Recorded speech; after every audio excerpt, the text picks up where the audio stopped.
안녕하세요. 오늘 여러분과 함께 깊이 들여다볼 자료는 루돌프 슈타이너의 강연과 저작들입니다. 네, 인간과 우주를 보는 그의 독특한 시각, 그 영적 과학이라고 하죠. 네, 인지학, 앤스로포소피. 그걸 통해서 사후 세계부터 뭐랄까 실용적인 사고 훈련까지 그가 제시하는 흥미로운 연결고리들을 좀 파헤쳐 보겠습니다. 좋습니다. 슈타이너의 접근 방식은 사실 눈에 보이는 현상 너머를 보려는 시도예요. 아, 영적인 실제를 탐구한다? 그렇죠. 근데 이게 그냥 추상적인 개념에 머무는 게 아니고요. 인간 본질, 삶과 죽음, 또 우리가 세상을 어떻게 인식하는지 이런 거에 대한 좀 구체적인 통찰을 주려고 하죠. 그럼 그 인간 자체에 대한 관점부터 시작해 볼까요? 슈타이너는 우리를 단순한 육체 이상으로 본다면서요? 네, 네 가지 층위가 있다고 봤어요. 네 가지요? 그 핵심이 뭘까요? 일단 물질적인 육체가 있고요. 그 다음에 생명력을 주는 에테르체, 흔히 생명체라고도 하죠. 아, 생명체. 그리고 감정과 욕망의 아스트랄체, 그러니까 감정체. 마지막으로 이 모든 걸 통합하고 개별성을 부여하는 자아. 자, 네. 이 자아 때문에 인간이 스스로를 인식하고 또 자유의지를 가질 수 있다고 봤어요.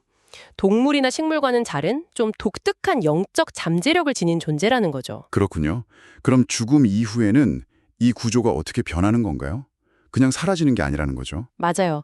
슈타이너에 따르면 죽음은 끝이 아니라 변형 과정이에요. 변형 과정이요? 네, 육체랑 생명체 일부를 벗어난 영혼, 그러니까 아스트랄체와 자아가 남아서 생전의 감정이나 경험을 정화하는 단계를 거친다고 해요. 정화요. 예를 들면요. 뭐 생전에 강렬했던 욕망이나 감정들을 좀 객관적으로 돌아보면서 해소하는 시기랄까? 그 후에는 더 높은 영적 세계로 나아가서 다음 생을 위한 창조적인 활동에 참여하게 되고요. 아, 중요한 건 의식이 소멸하는 게 아니라 다른 형태로 활동을 이어간다는 점입니다. 심지어 죽은 이들이 다음 환생을 위해 지구 환경에 영향을 미친다는 생각도 있다면서요? 네, 그런 관점이 있죠. 지형이나 동식물 변화에 관여한다니? 와, 이건 정말 파격적인데요. 그렇죠. 물질 세계랑 영적 세계가 딱 분리된 게 아니라 계속 상호작용한다는 거예요. 상호작용이요? 예를 들어서 식물계 전체를 감싸는 어떤 공동의 아스트랄 에너지가 꽃을 피우게 하는 것처럼요. 사후 영혼들의 집단적인 의지나 활동이 다음 시대의 자연환경을 만드는 데 기여한다는 거죠. 와, 모든 게 연결되어 있다는 생각의 연장선상이군요. 네, 그런 맥락입니다. 이 모든 것이 또 여러 생에 걸쳐 작용하는 카르마랑 연결된다고 하셨죠? 근데 이 카르마가 우리가 흔히 생각하는 숙명이랑은 좀 다른 것 같아요. 맞습니다. 슈타이너한테 카르마는 딱 정해진 운명이라기보다는요. 우리가 자유의지로 한 행동이 다음 생의 조건으로 돌아오는 자연스러운 인과 법칙 같은 거예요. 아, 인과 법칙? 네, 중요한 건 이걸 이해하면 과거 행동의 결과를 그냥 수동적으로 받아들이는 게 아니라 현재의 선택을 통해 미래를 능동적으로 만들어갈 수 있다는 점이죠. 예를 들어 주실 수 있나요? 뭐 예를 들어 어려운 상황을 만났을 때 이게 과거 내가 뿌린 씨앗의 결과일 수 있겠다 이렇게 인식하면 남 탓을 하거나 좌절하기보다 이걸 이해하고 성장할 기회로 삼을 수 있다는 거죠. 그렇군요. 단순히 추상적인 법칙이 아니라 실제 삶 속에서 그 작용을 관찰할 수 있다고도 강조했다면서요? 정확해요. 카르마가 무슨 신비로운 개념이 아니라 삶의 현실 속에 녹아 있다는 거예요. 어린 시절 경험이 노년에 영향을 미치는 것처럼 구체적인 사건들 속에서 실마리를 찾을 수 있다. 네네. 그런 것들 속에서 볼 수 있다는 거죠. 근데 이걸 제대로 인식하려면 좀 특별한 사고방식이 필요하다고 슈타이너는 말해요. 특별한 사고방식이요?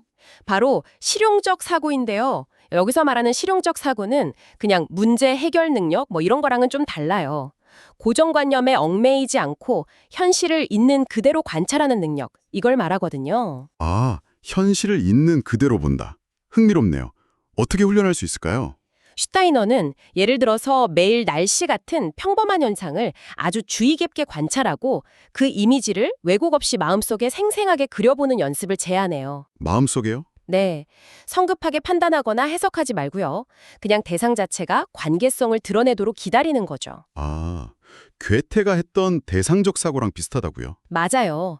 사물 안에서 생각하면서 그 본질과 연결되려는 시도인 거죠. 이런 사고 훈련이 결국 자기 자신을 아는 것과도 연결된다는 말씀이시군요. 네, 그렇죠.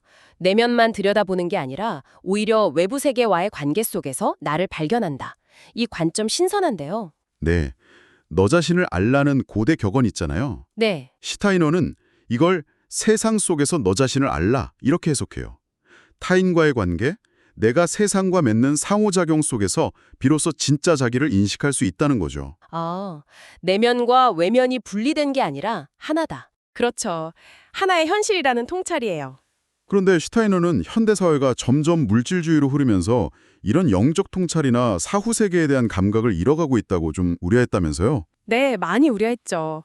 심지어 이런 집단적인 사고방식이 현실 세계, 예를 들면 자연재해 같은 현상과도 연결될 수 있다고 봤다던데요. 그런 인간의 의식 상태하고 외부 세계가 무관하지 않다고 봤어요. 의식과 외부 세계가요? 네.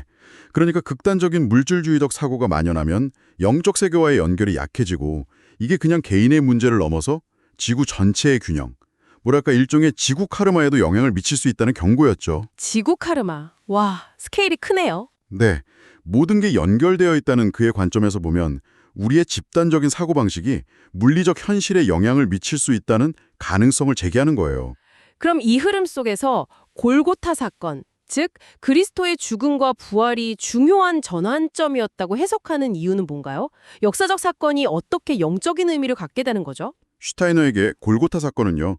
물질 세계 안에서 죽음이 극복될 수 있다는 걸 보여준 결정적인 사례예요. 아, 죽음의 극복. 네.